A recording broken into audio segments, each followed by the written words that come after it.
Maulang morning mga kamamshi. Kahit umuulan pa yan o bumabagyo pa yan, pero hindi tayo magpapaawat. Ang inyong mamshi ay gugora sa salon. At tayo ay magpapa-wax. Hindi yan floor wax mga mamshi yan. Tayo ay magpapa-wax sa ating bikini.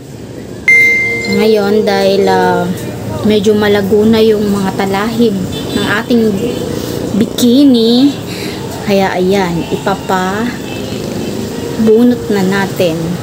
Ayan, malapit na tayo sa salon. Ayan, akyat na tayo sa kanilang floor. O, diba? Sasakay tayo ng elevator. Joke lang. Ayan, maulan, kaya basa yung hagdan. Kaya ingat-ingat din tayo. Baka tayo ay dumulas. So, ayan na yung pinto ng kanilang salon. Sa mga lahat po pala ng mga mamshi, meron po sila lahat dyan for nails, hair, at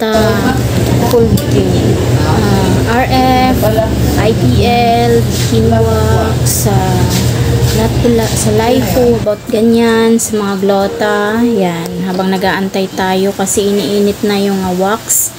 Ayan, ayan, pumasok na pala tayo sa loob. Pinahiga na ang inyong mamshi. Binukangkang na ang kanyang pukangkang. O ayan, pinapahiran na ng wax. So medyo mainit yan. Sakit? Medyo. Dati ang dami. Oo. Ba't ka uminto kasi, ma'am? Sobrang busy ba? Hindi naman. Tinambad na talaga. Ako naman din kasi balik-balik. Ma'am, hindi naman din ako maglalakas loob mangutang sa'yo ng 20K. Dalang kung hindi ko kayang bayaran. Sabi daw sagot ko sa kanya. Nasa sa'yo naman ma'am. Ayan. So, nire-relax lang ni ma'am siyang kanyang sarili dyan. Pero ang totoo niyan, nasasaktan na yan. Gusto nang sumigaw na tama na. Ayan, nasisira na yung mukha ko dyan. Kasi matagal din akong natigil sa wax kasi nagpapa-IPL ako.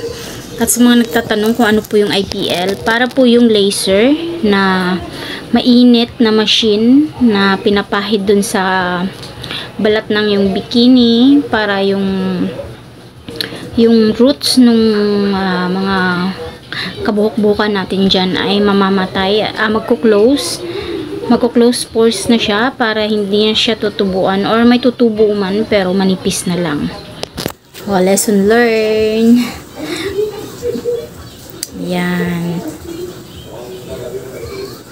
Ayan, nangingiwi-ngiwi na yung mukha ni mamshi dyan. Kasi pag matagal kang nahinto, medyo masakit talaga siya mga mamshi. Parang alam nyo yun yung balat nyo na nadikitan ng rugby. Hindi tayo nakakatulog. Siyempre kailangan yung M5 eh.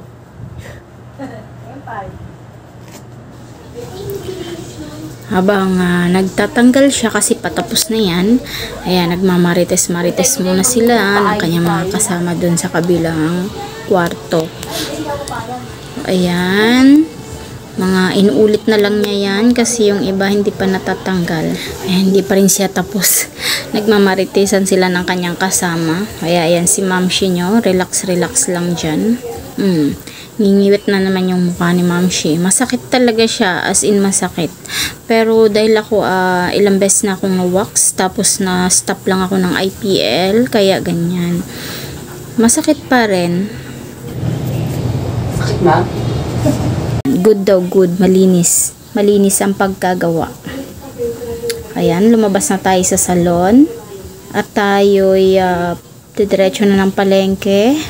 Medyo masakit si pukengkang. Masakit ang balat. Ayan. Dumiretso na tayo pala ng Pure Gold. Tayo namimili dyan ng mga kailangan natin sa tindahan. Yung ibang wala sa tindahan. At yan, palakad-lakad lang tayo dyan. Hanap tayo ng mga ating bibilhin. At ang aking bunso nga pala ay nagre-request ng anong tawag dun? Donut. So, dahil umuulan, tinatamad ang inyong mamshi pumunta doon. Kaya, ang ginawa niya dyan, ayan. May nakita akong, tumitingin-tingin pala ako ng ano dyan, ng pineapple juice. Kaso, ang mahal. Tsaka, ang unti lang ng laman. Ayan. So, wala na, pili tayo doon. Ayan, balik tayo sa ating, ay, pumipila na pala tayo dyan. Ayan. Nakapila na tayo dyan. Kaya, ang pinamili ko na lang ay, bumili na lang ako ng mogo-mogo dyan. Chicheria. Para magpo-food trip na lang kami mamaya habang umuulan, nanonood ng TV, kumakain ng mga chicheria. Ayan, titingin sana ako ng ice cream na naisip ko naman na maulan nga pala. Malamig ang panahon, kaya kakain tayo ng malamig, lalo tayong manlalamig. Diyan na lang. Thank you for watching.